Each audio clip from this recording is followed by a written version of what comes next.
நம்ம நெகேமியாவுடைய தலைமைத்துவத்தில் இருக்கிற ஆவிக்குரிய மனிதனை குறித்து, அவன் வாழ்க்கையில் காணப்பட்ட ஆவிக்குரிய பண்புகளை குறித்தும் சில வாரங்களாக பேசிக்கொண்டு வரேன். அதிலிருந்து போன வார விட்ட பகுதியிலிருந்து தொடரவிருக்கிறோம். ஏசாயா 5ஆம் அதிகாரத்தை நாம் திருப்பிக் கொள்ளும். ஏசாயா 5ஆம் அதிகாரம், ஏசாயா 5ஆம் அதிகாரம் வசனம் 24ஆம் வசனத்தை நான் வாசிக்கிறேன். இதன் மித்தம் அக்கினி ஜுவாலை வைக்கோலை பட்சிப்பது போலவும்,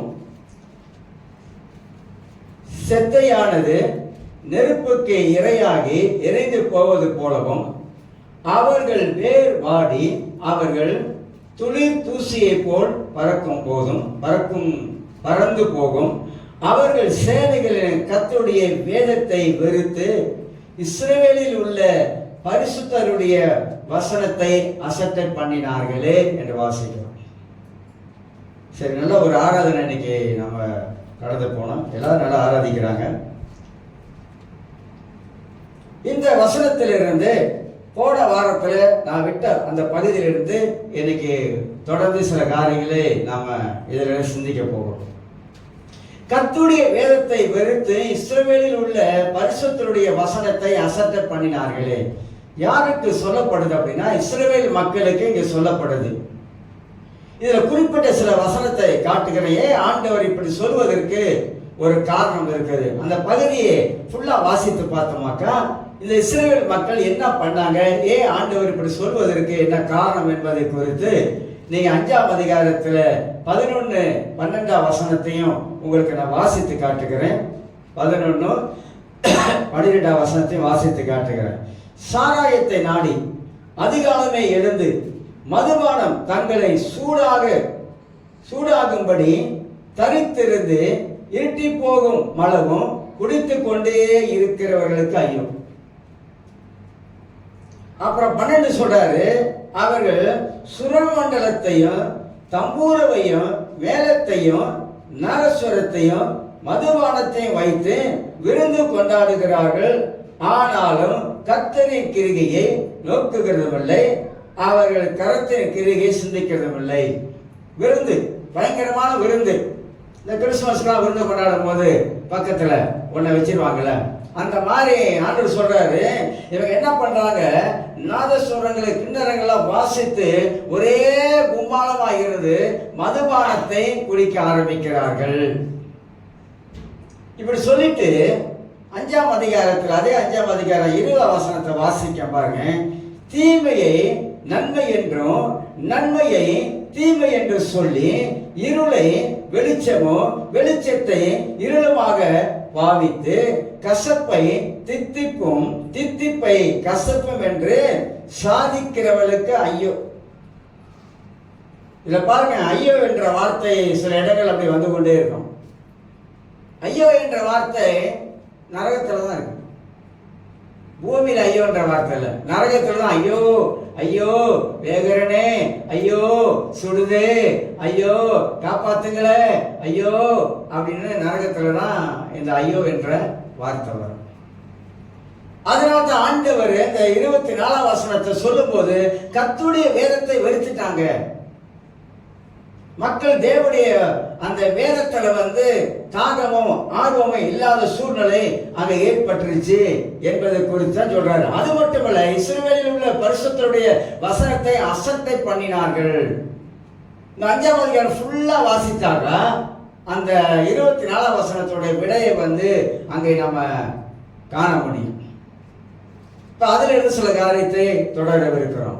3 காரியங்களை மையமா வைத்து, நாம் எல்லாரும் ஒரு ஆவிக்குரிய மனிதர்கள். அதைத்தான் நான் ஃபோக்கஸ் பண்றேன், அதைத்தான் நான் முக்கியப்படுத்துறேன்.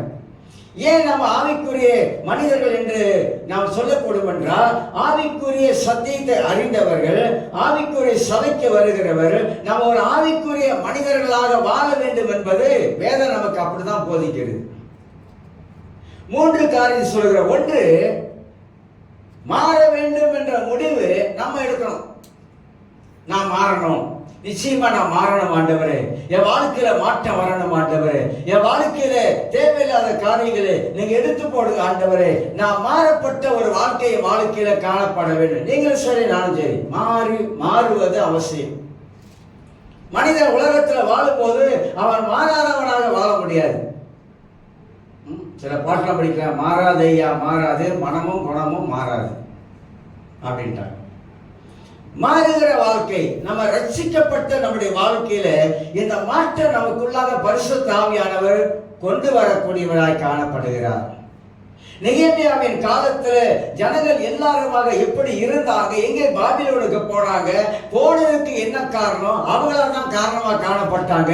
எரேமியாவின் காலத்துல ஆண்டவர் சொல்றாரு, இந்த யூத மக்களுக்கு சொல்றாரு, நீங்க பாபிலோனுக்கு போவீங்க போவீங்க போவீங்க போவீங்க, 70 வருஷம் அங்க இருப்பீங்க, மனம் திரும்புங்க இப்படி சொல்லிக்கிட்டே வராரு. யாரும் கேட்கல. சொல்ற மாதிரி இயேசு வரப்போறாரு, இயேசு வரப்போறாரு, இயேசு வரப்போறாரு, இயேசு வரப்போறாரு. இந்த புலி வந்த கதையாச்சு. இப்ப ஒருத்தன் என்ன பண்ணானா, புலி வருது புலி வருது புலி வருதுன்னா, புலி வருது புலி வருதுன்னா எல்லாம் எங்கடா வருது இப்படி 2-3 ட்ரிப் ஏமாத்திருக்கான். அப்புறம் ஒரு வீட்டு புலி வருதுன்னா உண்மையாவே புலி வந்துருச்சு. உண்மையாவே புலி வந்து அவனை என்ன பண்ணுச்சு, புலி வருது புலி வருது புலி வருது கத்தி இருக்கிறான். இவனா எப்ப பார்த்தாலும் புலி வருதுன்னு சொல்லிட்டு இருக்கிறான் அப்படின்னு உண்மையாக புலி வந்து அடிச்சிருச்சு. நம்ம சொல்றோம் இயேசு வர போறாரு, இயேசு வர போறாரு, எல்லாம் ஆயத்தப்படுங்க, சபையை ஆயத்தப்படுங்க, ஆண்டவருக்காக பக்தியா வாழுங்க, ஆண்டவருக்காக பரிசுத்தமா வாழுங்க, ஆண்டவர் வரப்போறார். அவர் எங்க வர போறாரு, அவர் வர்றப்ப பார்த்துக்கலாம் அப்படின்னு எவ்வளவு பேர் அப்படி நினைக்கிறவங்க இருக்காங்க.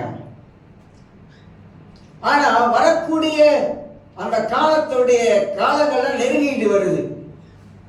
உலகத்துல நீங்க பாத்தீங்கன்னா மே மாசம் தொடங்கி என்ன சொல்றாங்கன்னா, மே மாசத்துல இருந்து பயங்கரமான சீற்றங்கள், கடல் கொந்தளிப்பு, பல அழிவுகள் இந்த மே மாசத்துல இருந்து தொடங்கவிருக்கு. இனி உலகம் வந்து வேற ஒரு நிலைமைக்கு போயிடுச்சு. உலகம் மதம் இருந்த மாதிரி இப்ப இல்ல. மதம் எல்லாம் சந்தோஷமா சமாதானமா நான் வாழ்ந்தோம். ஆனா இப்ப அந்த சந்தோஷத்தையும் சமாதானத்தையும் இழக்கக்கூடிய சூழ்நிலை வந்துருச்சு. ஏன்? பலவிதமான சம்பவங்கள் இன்னைக்கு உலகத்துல நடந்து கொண்டிருக்கிறது. அதனால் தான் திருச்சபையாகப்பட்டது ரொம்ப கவனமா நம்ம இந்த உலகத்துல வாழ வேண்டிய அவசியம். கிறிஸ்தவர்கள் ஒரு ஏனோதானமான ஒரு வாழ்க்கையை நான் வாழக்கூடாது, வாழ முடியாது. என் ஆண்டவர் நமக்கு வைத்திருக்கிற வேதத்திலிருந்து நம்ம கொடுக்கிற சத்தியத்தின் மூலமாக நாம் அறிந்து அந்த சத்தியத்திலே நாம் நிலைத்து வாழும் பொழுதுதான் மாற வேண்டும் என்ற ஒரு முடிவு நம் வாழ்க்கையில வருகிறது. மனித வாழ்க்கையில மாறாம பரலோக ராஜ்யத்தில் போய் அடைய முடியாது. பரலோக ராஜ்யத்துக்கு நம்ம போய் அடைய வேண்டும். அந்த பூமியிலே நம்முடைய வாழ்க்கை மாறப்பட வேண்டும், மாற்றப்பட வேண்டும், மாறிக்கொண்டே போக வேண்டும். அதுக்குத்தான் நம்ம வந்து சத்தியத்திலே நிலைத்திருந்து சத்தியத்தை கேட்டு ஒரு ஆவிக்குரிய மனிதனாக அந்த உலகத்துல நாம் வாழ்வது அவசியம். ஆவிக்குரிய சிந்தை, ஆவிக்குரிய எண்ணங்கள், சிந்திக்கிற விதங்கள், யோசிக்கிற விதங்கள் எல்லாம் மாற்றி அமைக்கணும் வாழ்க்கையில. இனி வாழ்வது எவ்வளவு காலம் என்பது நமக்கு தெரியாது. ஆனா வாழ்கிற இந்த கொஞ்ச காலத்துல நம்முடைய வாழ்க்கையில இந்த மாற்றத்தை கொண்டு வருகிறவர் பரிசுத்த ஆவியானவர். அவருக்கு நாம் எந்த அளவுக்கு நாம் இடம் கொடுக்கிறோமோ அந்த அளவுக்கு நம்முடைய வாழ்க்கையில ஒரு மாற்றத்தை அவர் உண்டாக்குகிறார்.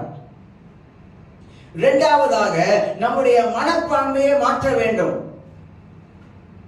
இதெல்லாம் முக்கியமான காரியங்கள். நம்முடைய மனப்பான்மை, நமக்குள்ள இருக்கிற அந்த மனப்பான்மையை, அந்த சிந்தனைகள், அந்த எண்ணங்களை எல்லாம் நம்முடைய வாழ்க்கையில மாற்றி நம்ம தான் அமைக்கணும். சரியான விதத்தில் நாம் யோசிப்பதும் சிந்திப்பதும் அவசியமா இருக்கிறது. மூன்றாவதாக நாம் பேசும் வார்த்தையை மாற்ற வேண்டும். நாம் எப்போதுமே எதிர்மறையான வார்த்தைகளை, அதாவது கடவுளுடைய வார்த்தையை விட்டுட்டு நம்ம சொல்லக்கூடாத வார்த்தையை சொல்றோம் தெரியுங்களா, அந்த வார்த்தையை நமக்கு கண்ணி ஆயிரும். நீதிமொழியில நிறைய வசனங்கள் இருக்குது. வார்த்தையினால் உண்டாகிற பலன், இதெல்லாம் வந்து பைபிள்ல எழுதப்பட்ட முக்கியமான சத்தியங்கள். ஆனா பெரும்பாலுமாக நம்ம வந்து அதை கவனிக்க விட்டுகிறோம். அதனால தான் நம்மளோட வாழ்க்கையில நம்ம ஒரு முன்னேற்றம் இல்லை, ஒரு முன்னேற முடியல. வாழ்க்கையில எங்கேயோ போய் நம்ம வந்து ஒரு போராட்டத்துக்குள்ளாக அங்க போய் மாட்டிக்கிட்டு அதுல இருந்து வெளியே வர முடியாம நம்ம அப்படியே தவிச்சுக்கிட்டு இருக்கிறோம். அப்படி கிறிஸ்தவம் வாழ முடியாது. நம்ம வந்து எல்லா விதத்திலையும் நம்மளால வெளியே வர முடியும், எல்லா விதத்திலையும் வெளியே வர முடியும். ஏன்னா நம்முடைய ஆண்டவர் நம்மளை வெளியே கொண்டு வருவதற்கு அவர் போதுமானவராக இருக்கிறார். எந்த சூழ்நிலையாக இருந்தாலும், எப்பேற்பட்ட இக்கட்டாக இருந்தாலும், எப்பேற்பட்ட நிலைமையாக இருந்தாலும். அதனால்தான் கடைசி காலங்களில் கிறிஸ்தவர்களுக்கு வந்து பல விதத்துல துன்பங்கள் வருதான், போராட்டங்கள் வரும், பிரச்சனைகள் வரும், சோதனைகள் வரும். அதுக்கு மத்தியில தான் வாழ்றோம், அதுக்கு மத்தியில தான் நாம் வாழ்ந்து கொண்டு இருக்கிறோம். அப்ப சோதனைகள், போராட்டங்கள் இப்படி வரும் பொழுது அது என்ன பண்ணுதுனாக்கா நம்மளை வந்து அப்படியே அமர்த்தி உட்கார வைக்க பார்க்குது. ஆனா நமக்கு தெரியும் நம்முடைய ஆண்டவர் எவ்வளவு பெரியவராக இருக்கிறாரு. நாம் பேசுற வார்த்தையெல்லாம் சரியாக பேசணுமாக்கா நிச்சயமாக சங்கீதம் புஸ்தகத்தில் 1ஆம் சங்கீதத்தில் 3ஆம் வசனத்துல கர்த்தருடைய வார்த்தையை இரவும் பகலும் தியானிக்கிற மனுஷன் அவன் பாக்கியவான், அவன் நீர்க்கால் ஓரமா நடப்பட்ட மரத்தை போல இருப்பான். உருவக சொல்லு. வார்த்தை வந்து மரத்தை வச்சு பேசுது, தண்ணீரை வச்சு பேசுது. அப்ப ஒரு நீர்க்கால் ஓரமா நடப்பட்டிருக்கிற மரம் எப்படி செழிப்பா இருக்குதோ அது போல தேவனுடைய வார்த்தையை கேட்கிற நம்முடைய வாழ்க்கையில அந்த வார்த்தை நமக்கு செழிப்பை கொண்டு வருது, ஆசீர்வாதங்களை கொண்டு வருது, நன்மையை கொண்டு வருது, விடுதலையை கொண்டு வருகிறது. வார்த்தை நம்மளை அற்புதமாக நடத்தி கொண்டு போகுது. ஒரு ஆவிக்குரிய மனிதனாக நாம் வாழ்வதற்கு நம்மளை அர்ப்பணிக்க ஆரம்பிக்கிறோம். இதுல 4 காரியம் உங்களுக்கு சொல்ல பிரயாசப்படுகிறேன். எல்லாரும் நன்றாக நான் என்ன சொல்ல விரும்புறேன், என்ன என் மனதில் இருக்குனாக்கா, நாம் எல்லாரும் ஒரு முதிர்ச்சிக்குள்ளாக வளரணும்ன்ற ஒரு முதிர்ச்சி நமக்கு இருக்கணும். நம்ம வந்து இன்னும் ஒரு சிறுபிள்ளைத்தனமா ஒரு கை குழந்தை போல இருக்க முடியாது. வளர்ந்த பருவத்துக்குள்ளாக நம்முடைய வாழ்க்கையை கொண்டு வர வேண்டும். வளர்ந்தவங்க வந்து நிச்சயமாக எப்பேற்பட்ட சவாலையும் அடிச்சு உடைச்சிருவாங்க. எப்பேற்பட்ட காரியமா இருந்தாலும் அவங்களால அடிச்சு உடைச்சு அவங்களால முன்னேறி போக முடியும், எல்லாவற்றையும் ஜெயம் கொள்ள முடியும். கசப்போ வெறுப்போ எதுவா இருந்தாலும் மனித வாழ்க்கையில வரக்கூடிய காரியங்களா நம்ம வாழ்க்கையில நாம வந்து ஜெயிக்க முடியும் என்பதுதான் வேதம் நமக்கு கற்றுக் கொடுக்குது. அதுக்கு தான் பைபிளை வந்து நிறுத்தி நிதானமா ஒவ்வொரு வசனமா அது என்ன சொல்லுகிறது என்பதை அதை படித்து அதை மனதில் வைத்து அதை யோசித்து அதை தியானம் பண்ணி அதை வாழ்க்கையில அப்ளை பண்ணாக்கா நிச்சயமா சொல்ல முடியும், 100% சொல்ல முடியும். வாழ்க்கையில பெரிய மாற்றங்கள் உண்டாகும். இதுல உங்களுக்கு 7 காரியங்களை வைத்து உங்களுக்கு சொல்ல பிரயாசப்படுகிறேன். 1 தெசலோனிக்கேயர் புத்தகத்துல 1 தெசலோனிக்கேயர்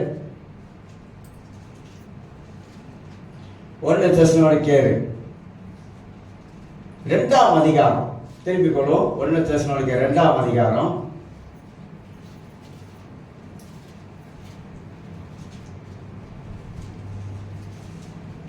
13ஆம் வசனத்தை உங்களுக்கு நான் வாசித்து காட்டுகிறேன்.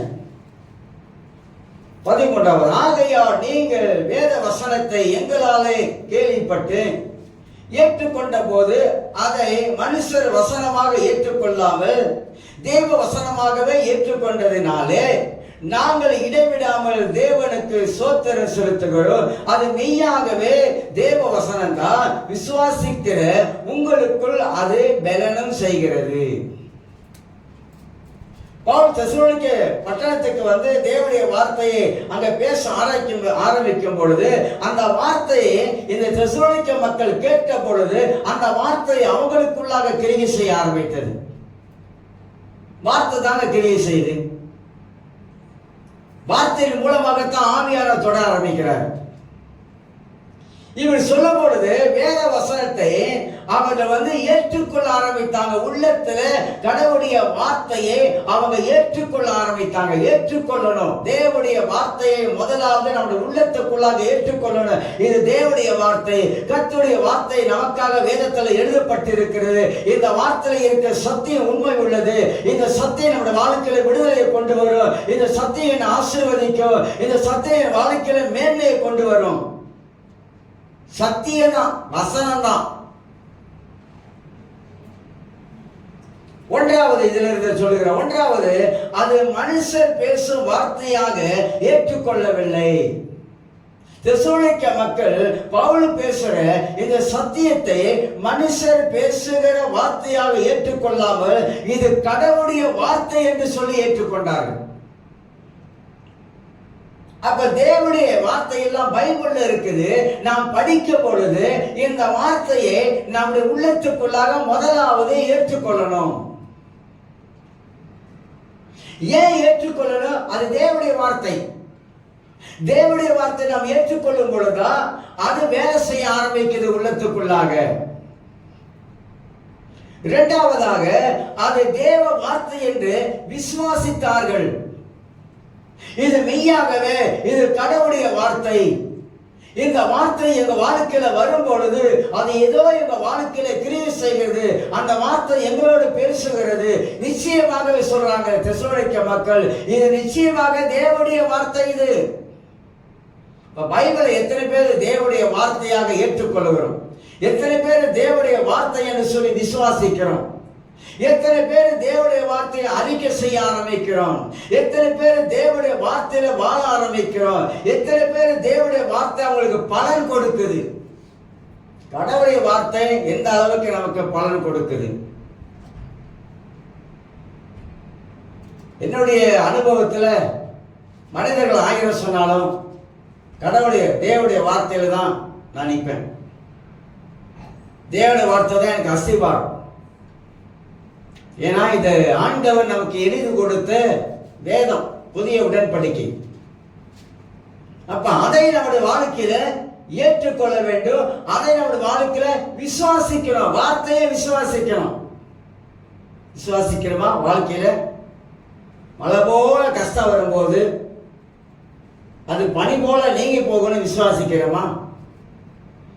பெரும்பாலும் நம்ம கஷ்டம் வரும்போது அதே தான் பேசிக்கிட்டு இருப்போம்.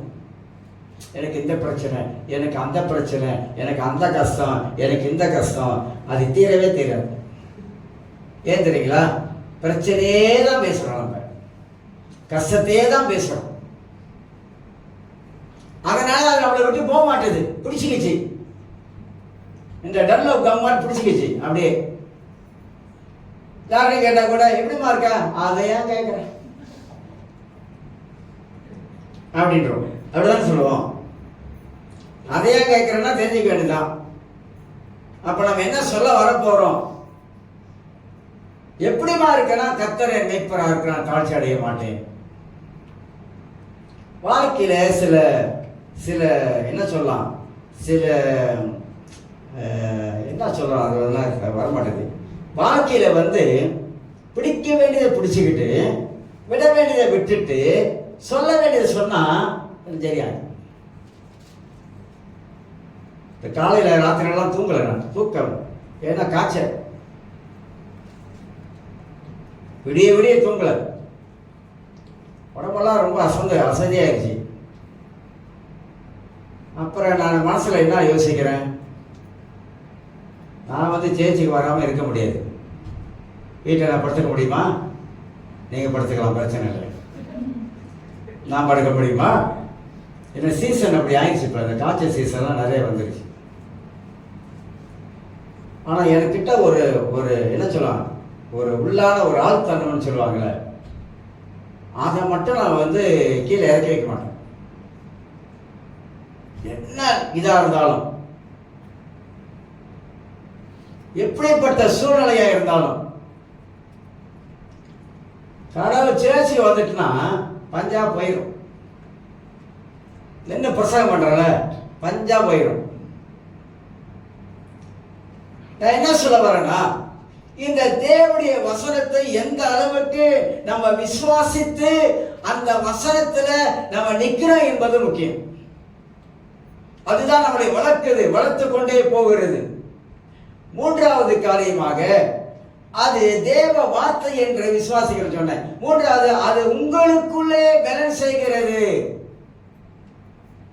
உங்களுக்குள்ளே செய்தான் பலன் கொடுக்குது. அதாவது இதுல பலன் போட்டிருக்குது தமிழ் பைபிள்ல. இன்னொரு மொழிபெயர்ப்புல பலன் பலன் பலன்.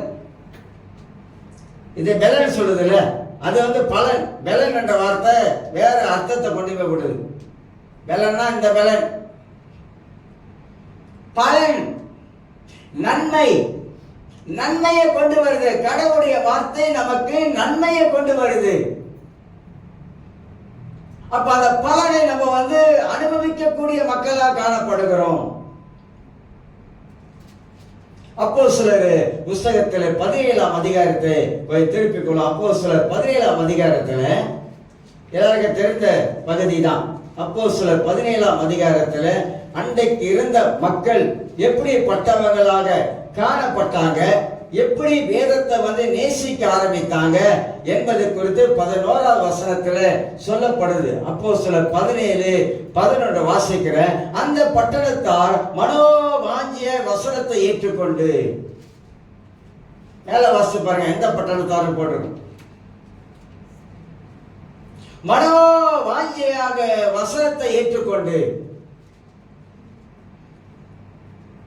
எனக்கு வந்து படிக்கிற ஹோபி இருக்குது, படிப்பேன். உட்கார்ந்தனா புஸ்தகத்தை எடுத்தாலும் பைபிள் எடுத்தாலும் படிப்பேன். இரண்டாவது, படிச்சு கொடுக்கறத உட்கார்ந்து எழுதுற ஹோபியும் இருக்குது.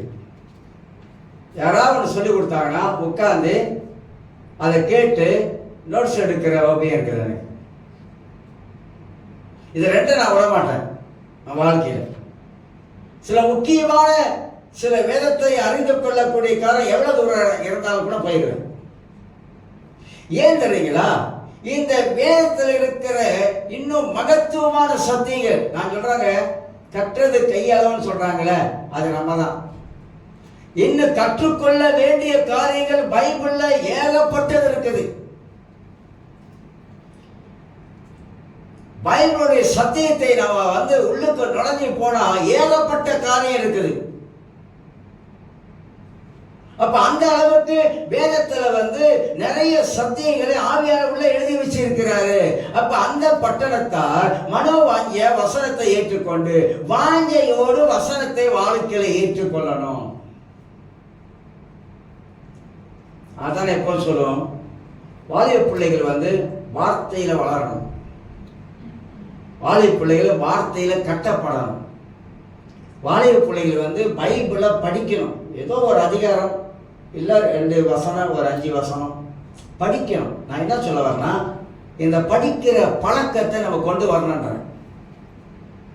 அப்ப மனோவாஞ்சை அவங்க உள்ளத்துக்குள்ளாக அந்த மனோவாஞ்சை அந்த தாகம் இருந்ததுனால வசனத்தை ஏற்றுக்கொண்டார்கள். காரியம், அதாவது வசனத்தை ஏற்றுக்கொண்டு காரியங்கள் இப்படி இருக்கிறதா என்று தினந்தோறும் வேத வாக்கியங்களை ஆராய்ந்து பார்த்ததினாலே தெசலோனிக்கேயில் உள்ளவர்களை பார்க்கல நற்குணசாலியாக இருந்தார்கள். யாரு? பெரேயா பட்டணத்தார்.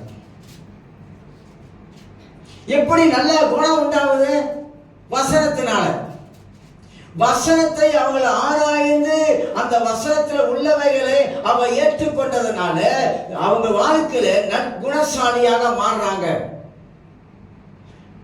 நற்குணம் எப்படிங்க வருது? எப்படி ஒரு நல்ல குணசாலியாக மாற முடியும்? 31 நீதிமொழிகள் 31 பார்க்கலாம். குணசாலியான ஸ்திரியை பத்தி அங்க போடப்பட்டிருக்குது. கிறிஸ்தவ வாழ்க்கையில நம்ம கை கொள்ள வேண்டியதை விட்டுட்டோம்.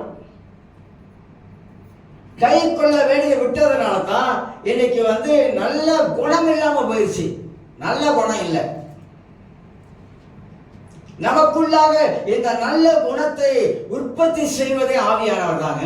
பரிசுத்த ஆவியானவர் தான் நமக்குள்ள இருந்து நல்ல குணத்தை நமக்குள்ளாக கொண்டு வர்றார். நான் வந்து ரொம்ப சிந்தித்து உட்கார்ந்து சிந்திக்கிறாள். ரொம்ப சிந்திப்பேன். என்ன ரொம்ப சிந்திப்பேனா, ஆண்டவரே எல்லாம் நம்ம நல்லதுதானே செய்யறோம், ஆனா எல்லாம் நமக்கு தீமையா வருது. நான் யோசிச்சு உட்கார்ந்து யோசனை பண்ணியிருக்கேன். இந்த காரியம் அந்த காரியம் இப்படிலாம் யோசி எல்லாம் நல்லதுக்கு தானே செஞ்சிருக்கேன், ஆனா எல்லாம் தீமையா வந்து முடியுது. அப்படி நினைக்கும் போது நான் வீட்டில் கூட சொல்லியிருக்கேன். வீட்டில் என்ன சொல்லியிருக்கேனாக்கா, எல்லாருக்கும் நல்லதுதானே செஞ்சிருக்கோம், கெட்டதே செய்யலையே. ஆனா வரதெல்லாம் நமக்கு எப்படி வருது, எல்லாமே தீமையா வருது. பரவாயில்ல, ஏன்னா நம்ம மனுஷ ரீதியில நம்ம யோசிக்கிறோம், மனித ரீதியில சிந்திக்கிறோம் பல காரியத்துலங்க. ஆனா பல காரியத்துல நான் உடஞ்சி போயிருக்கிறேன். அப்பெல்லாம் எங்க அம்மாவோட ஞாபகம். ஏன்னா எங்க அம்மா வயசாகி போய் இறந்து போனா கூட அவங்க நினைச்சனாக்கா அழுகு வரும். பிரச்சனை இருக்கிற நேரத்தில் அவங்ககிட்ட தான் போய் உட்கார்ந்து பேசுறது. அந்த மாதிரி மனித வாழ்க்கையில பல காரியம் வரும் பொழுது நம்ம யோசிக்கிறோம், நம்ம சிந்திக்க ஆரம்பிக்கிறோம். அப்படி சிந்திக்க ஆரம்பிக்கிறது பலன் நம்ம வாழ்க்கையில நிச்சயமாக இந்த வார்த்தையில நிற்பதனால தாங்க நம்மளால நிற்க முடியுது. என்ன கேட்டீங்கன்னா வார்த்தையில நிக்கிறதுனால தான் நிற்க முடியுது, இல்லைன்னா முடியாது. அந்த மாதிரியான மனித வாழ்க்கையில இந்த போராட்டங்கள் பிரச்சனைகள் மனித வாழ்க்கையில நம்ம வாழ்க்கையில வரும் பொழுது அந்த நேரத்துல நம்முடைய குணம் மாறுதா? நற்குணசாலியா இருக்கிறோமா? பிரச்சனை நேரத்துல நல்ல குணங்களை வெளிப்படுத்துகிறோமா? சோதனை நேரங்களில் நல்ல குணங்களை வெளிப்படுத்துகிறோமா? சில வேளை சிலருக்கு ரொம்ப பிரச்சனை இருக்க அந்த நேரத்தில் நீங்க போனீங்கன்னாக்கா அவங்க என்ன பேசுவாங்கன்னு உங்களுக்கு தெரியும். ஏன்னா அவங்க பிரச்சனை என்ன பண்ணிடுவாங்க. நான் என்ன சொல்றேன்னாக்கா, கர்த்தருடைய பிள்ளைகளுக்குள்ளாக கடவுளுடைய வசனம் இருக்கும் பொழுது அவள் எந்த சூழ்நிலையில இருந்தாலும் எப்பேற்பட்ட நிலைமையில இருந்தாலும் யார் வந்தாலும் அவங்களுக்குள்ள இருக்கிற அந்த குணம் வெளிப்படும். அது ரொம்ப முக்கியம், ரொம்ப ரொம்ப முக்கியம், அவசியம். இன்னொரு கூட ஒரு பாட்டு படித்தாங்க, பண பந்தியில குணம் குப்பையில அப்படின்னு. குணமில்லாத வாழ்க்கை எப்படி இருக்கும் சொல்லுங்க? ஒரு மனுஷனுக்குள்ளாக ஒரு தெய்வீக குணம் இல்லாவிட்டா அவன் எப்படிப்பட்ட மனுஷனா இருப்பான் சொல்லுங்க? அப்ப நம்ம ரட்சிக்கப்பட்டதுக்கு என்ன அடையாளம் இருக்கிறது? அதனால வசனம் சொல்லுகிறது, அவர்கள் நற்குணசாலியாக காணப்பட்டார்கள்.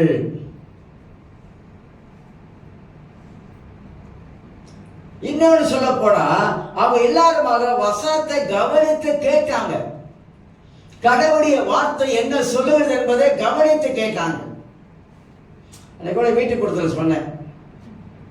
நான் சொன்னேன், இப்படி சொன்னேன், நீங்க நினைக்காதீங்க, அதாவது ஊழியக்காரன் பிரசங்கம் பண்றது ஒண்ணு, பிரசங்கம் பண்ணிட்டு யோசிக்கிறது ரெண்டாவது.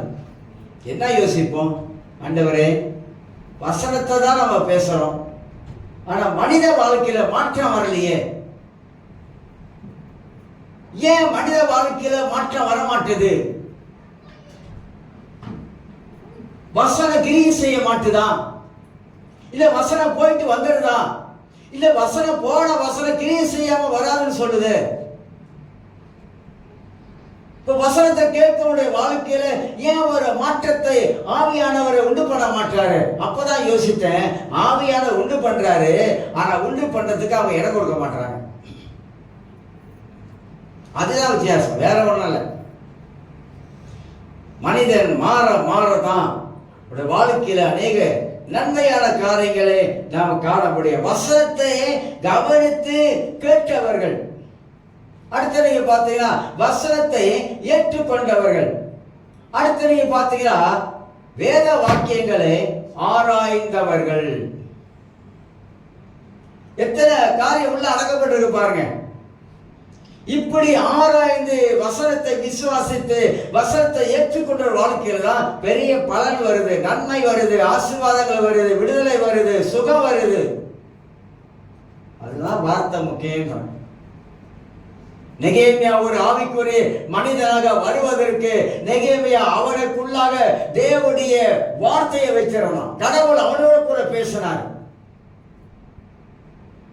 தேவனுடைய மனிதர்கள் போய் திருப்பி பாருங்க, எப்படி தேவனுடைய மனிதர்கள் தேவனோடு நடந்தார்கள், எப்படி தேவனுடைய மனிதர்கள் தேவனுடைய வார்த்தையை கேட்டார்கள், எப்படி தேவனுடைய மனிதர்கள் தேவனுடைய வார்த்தைக்கு கீழ்ப்படிந்தார்கள், அப்படி பட்டவர்களாம் எப்படி ஆசீர்வதிக்கப்பட்டாங்க. அதுதான் சத்தியம். அதிலிருந்து தான் நம்ம நிறைய காரியங்களை நாம் பார்க்கிறோம். இப்ப மத்திய 7ஆம் அதிகாரத்தை கொஞ்சம் திருப்பி கொள்ளுங்க. ஒரு முக்கியமான வசனம் இது, எல்லாருக்கும் தெரிஞ்ச வசனம் தான். ஆனா தெரிஞ்ச வசனம், அதுல இருந்து 7 சத்தியத்தை உங்களுக்கு எடுத்து காட்ட பிரயாசப்படுகிறேன். மத்திய 7ஆம் அதிகாரத்துல 24ஆம் வசனத்தை நான் உங்களுக்கு வாசிக்கிறேன். மத்திய 7:24. 7:24 ஆகையா நான் சொல்லிய இந்த வார்த்தைகளை கேட்டு, நான் வார்த்தையை பத்தி பேசுறேன். நெகேமியா ஒரு ஆவிக்குரிய மனிதன். நெகேமியா தேவனோடு கூட நடக்கிற மனிதன். நெகேமியா ஜெபிக்கிற மனிதன். நெகேமியா தேவ சத்தத்தை கேட்ட மனிதன்.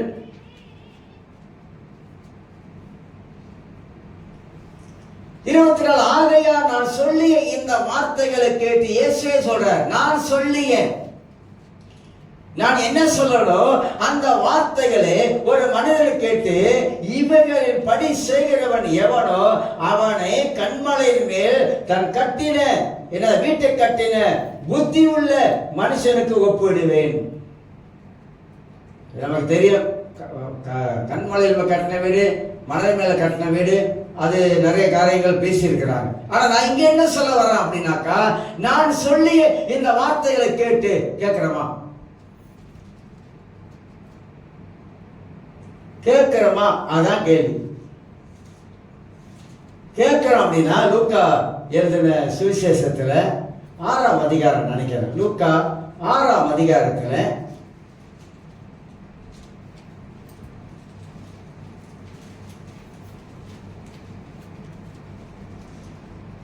புஸ்தகத்துல ஒரு வசனம் இருக்குது.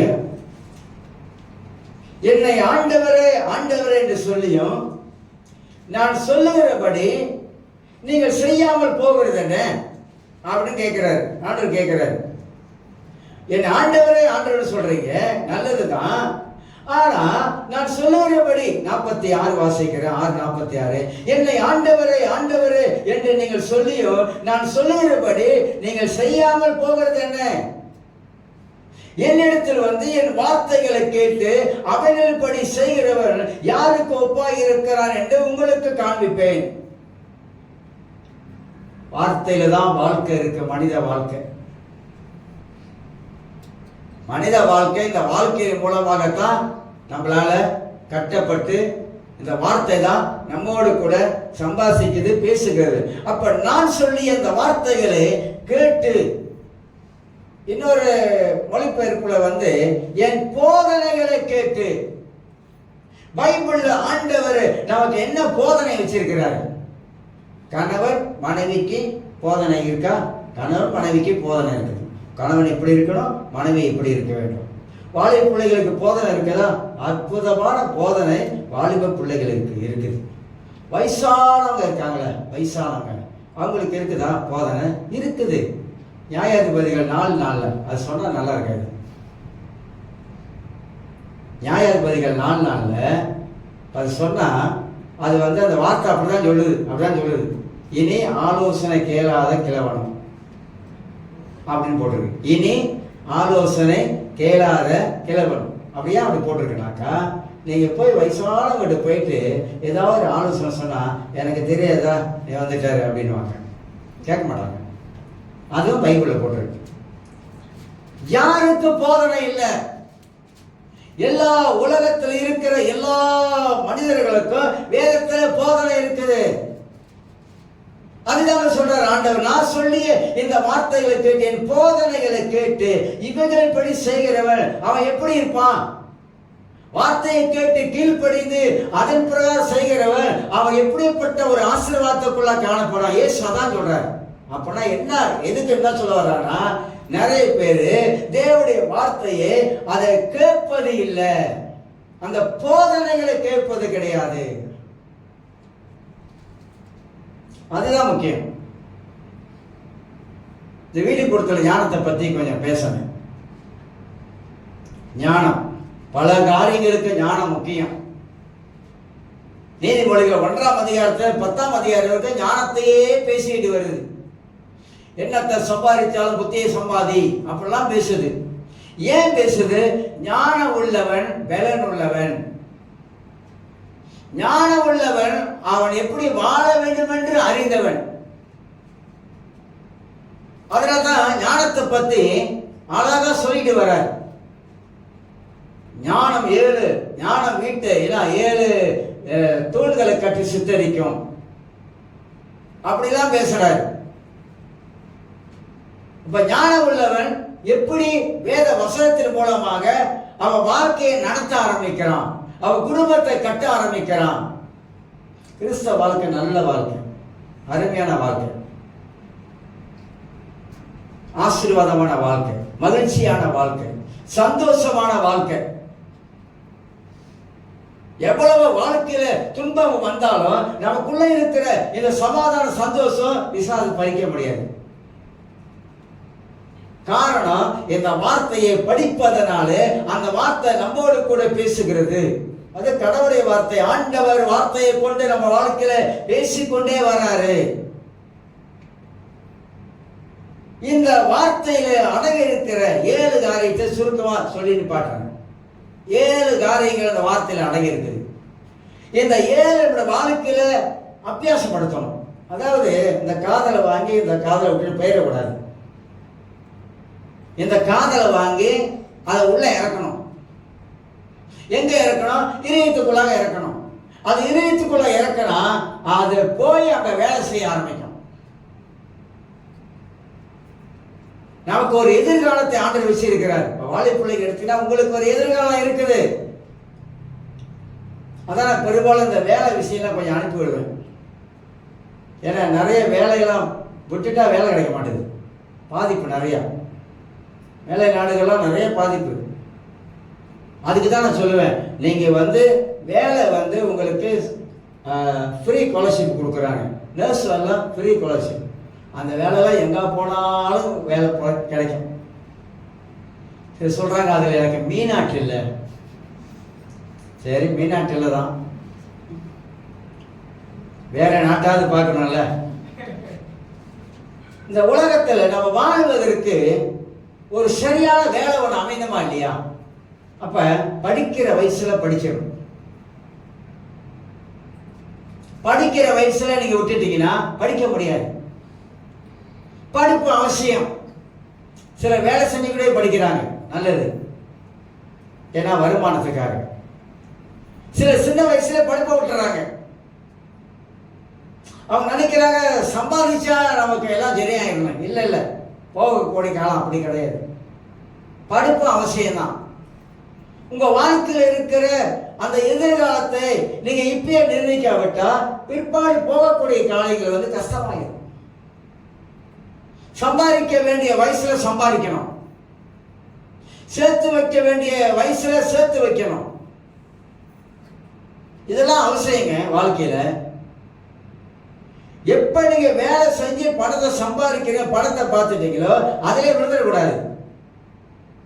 ஆனா சேர்த்து வைக்க வேண்டிய நேரத்துல சேர்த்து வைக்கணும். ஞானமா வாழுங்க. வேதத்துல ஒரு வாலிபன் இருந்தான், பணக்கார வாலிபன்.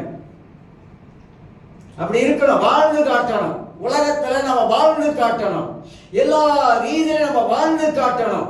நம்ம கடவுளுடைய பிள்ளைகள், நம்ம வாழ வேண்டியவர்கள், வாழ்ந்து காட்ட வேண்டியவர்கள். உலகத்துல பலவிதமான சம்பவங்கள், பல காரியங்கள் வாலிபுள்ள வாழ்க்கையில் நடக்குது. ஆனா கர்த்தருடைய பிள்ளைகள் அப்படி இல்லை. கர்த்தருடைய பிள்ளைகளுக்கு ஆண்டவர் தாழ்ந்து கொடுத்திருக்கிறார்.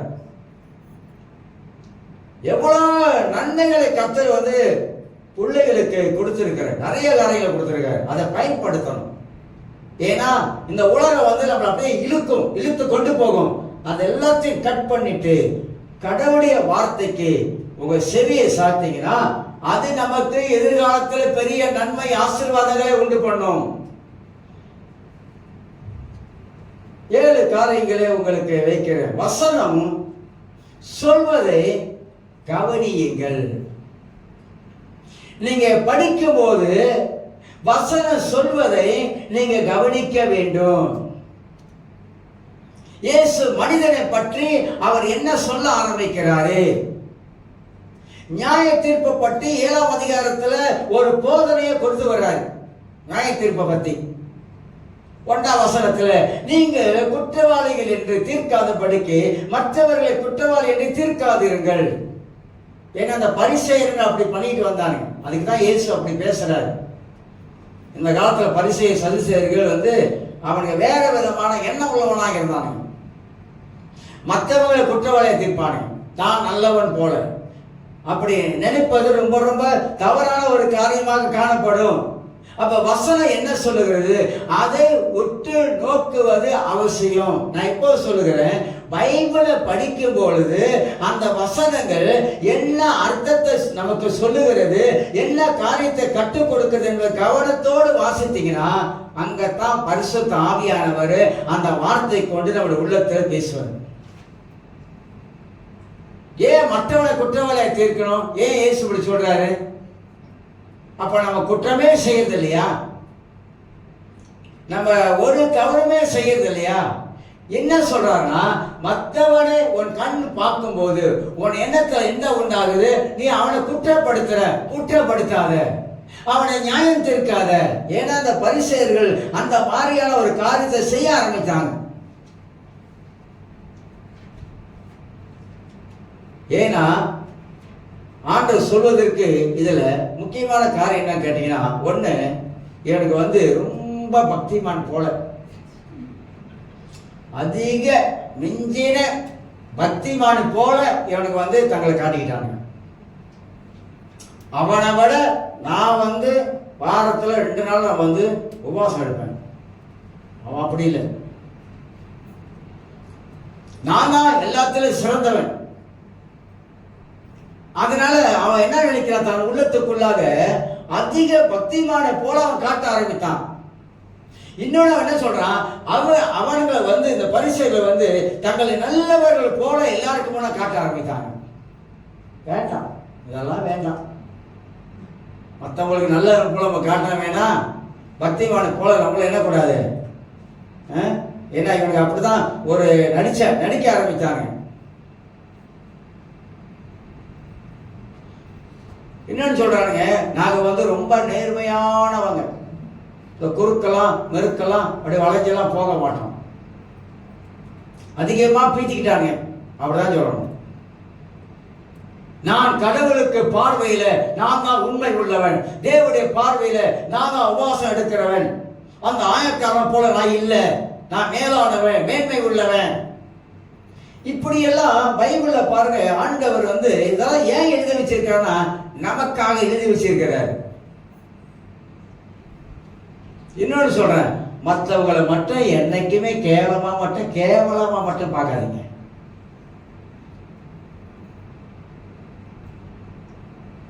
யாரையுமே சொல்றேன், கேவலமா மட்டும் பார்க்கறாதீங்க.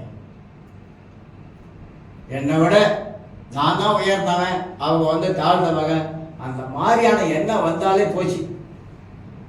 இந்த மாதிரி எண்ணம் வாழ்க்கையில வரவே கூடாது. ஏன்னா அவனுக்கு அப்படிதான் நினைச்சாங்க. இவனை விட நான் ரொம்ப பரிசுத்த உள்ளவன், ரொம்ப பக்தி உள்ளவன், ஆண்டவர் மேல பற்றுதல் உள்ளவன். ஏன்னா இவன் மற்றவங்களுடைய பாவத்தையே பார்த்துக்கிட்டு இருந்தான். அதுதான் பிரச்சனை தான். அவங்க என்ன செய்யறாங்க, இவங்க என்ன செய்யறாங்க, இவங்க எங்க போறாங்க, அவங்க என்ன பண்றாங்க, மற்றவர்களுடைய காரியத்தை கண்ணோக்கமா இருக்கிறீங்களா? அதுதான் இயேசு இங்க சொல்றாரு. மற்றவனை நீ என்ன பண்ணாத, குற்றவாளியா தீர்க்காத, மற்றவன் பண்ண தவறையே நீ பார்த்துக்கிட்டு இருக்காத. இதெல்லாம் பாருங்க, ஆண்டவர் நமக்கு போதிக்கிற ஒரு போதனை வசனத்தின் மூலமாக. ஏன்னா அவங்க வாழ்க்கையில இருக்கிற தவறை பார்க்க மறந்துட்டாங்க. யார் ஒருவர் தங்களுடைய வாழ்க்கையில் இருக்கிற தவறை பார்க்க மறக்கிறாங்களோ மற்றவங்க உடைய தவறை வந்து இவங்க பார்க்க ஆரம்பிப்பாங்க. பேச்சுக்கு வந்தா யாராவது டமார் கொண்டை போட்டு வந்தா, ஓயோ இவங்க என்ன பெரிய டமார் கொண்டா போட்டு வராங்க, அவங்க போட்டு வந்தா போனக்கு என்ன இப்ப அவங்க டமார் கொண்டை போடுறாங்க, டிமார் கொண்டா போடுறாங்க, எதையாவது போட்டு வராங்க. இப்ப நான் என்ன சொல்ல வரேன்னா, வார்த்தை நமக்கு என்ன கற்றுக் கொடுக்கிறது, அந்த வார்த்தையின் மூலமாக நம்முடைய வாழ்க்கை எப்படி மாற்றி அமைக்கப்படுகிறது, அந்த வார்த்தையின் மூலமாக நாம் எப்படி விடுதலையாக்கப்படுகிறோம், அந்த வார்த்தையின் மூலமாக நம்ம வாழ்க்கையில பரிசுத்த ஆவியானவர் எப்படி ஒரு நல்ல ஒரு ஆவிக்குரிய மனிதனாக நம்முடைய வாழ்க்கையில கொண்டு வரார். ஆவிக்குரிய மனிதனாக வாழ்வது அவசியம். என்னையும் சேர்த்து சொல்றேன். எங்க போனாலும் எந்த இடத்துல இருந்தாலும் நான் ஒரு ஆவிக்குரிய மனிதன், நான் பேசுகிற வார்த்தை ஒரு ஆவிக்குரிய மனிதன் பேசுகிற வார்த்தையாக இருக்கணும். நான் சிந்திக்கிற எண்ணங்கள்லாம் ஒரு ஆவிக்குரிய மனிதன் சிந்திப்பது போல என்னுடைய சிந்தைகள் கிறிஸ்து இயேசுவுக்குள்ளாக அவருடைய சிந்தையாக காணப்படும். அதுதான் உண்மை. தாழ்மை இருக்க பழகணும். பெருமையை எருமையை சேர்ந்து வந்தாக்கா அவ்வளவுதான், ஒன்றும் இல்லை. கிருபையினால வாழ்றோம். தேவ கிருபையினால் தான் எல்லாரும் வாழ்றோம். தேவ கிருபையினால் தான் எல்லாரும் பிழைக்கிறோம். ஆக ஆவிக்குரிய மனிதனாக நெகேமியா காணப்பட்டான். அந்த ஆவிக்குரிய மனிதன் அவனுக்குள்ள இருக்க தன்மையை வெளிப்படுத்த ஆரம்பித்தான். அலகத்தை கட்டணும், போட்டி, பயங்கர பிரச்சனை, போராட்டம், பயங்கரமான எதிர்ப்பு. அதுக்கு மத்தியில நெகேமியா அப்படிதான் நின்னான். சன்பலாத்து தொபியா பயங்கர பிரச்சனை கொடுக்கிறாங்க. ஜனங்கிட்ட போய் சொல்லக்கூடாத வார்த்தையெல்லாம் சொல்லி அவங்களை வந்து மனசோர்வை உண்டாக்கிட்டாங்க. ஆனா ஒரு மனிதன், ஒரு தனிப்பட்ட மனிதன், அவனுக்குள்ளாக தேவன் வைத்த அந்த தரிசனம், அவனுக்குள்ளாக கர்த்தர் வைத்த வார்த்தையை அவன் பிடித்து கொண்டு 52 நாளுக்குள்ள அலகத்தை கட்டி முடிக்கக்கூடிய அளவுக்கு கர்த்தர் அவன் வாழ்க்கையில வழியை திறக்கக்கூடும் என்றால் நிச்சயமாக அவன் எப்படிப்பட்ட ஒரு ஆவிக்குரிய மனிதனாக சிறந்து விளங்கி இருக்கிறான். வாழ்ந்தா போல்டா வாழணும். சும்மா நொஞ்சானம் தொத்தானம் அப்படி வாழக்கூடாது. வாழ்ந்தா எப்படி இயேசுக்கு வாழணும், போல்டா வாழணும், நிக்க பழகணும். அப்போஸ்தலர் 8ஆம் அதிகாரத்துல எல்லாரும் அங்க ஸ்திரீகளும் புருஷர்களும் பவுல் புகுந்து எல்லாத்தையும் வீடுகள் தோறும் அங்க வந்து என்னப்பா புகுந்து பழைய பாழாக்கணும். எல்லாம் சிதண்டிக்கப்பட்டாங்க கிரேக்கர்கள். ஏன் தெரியுமா? சுவிசேஷம் போனவங்க எல்லாம் சுவிசேஷம் அறிவிச்சாங்க. ஆனா அப்போஸ்தலர்கள் எல்லாரும் நிக்க பழகினாங்க, நின்னாங்க, ஒருத்தனை ஓடல.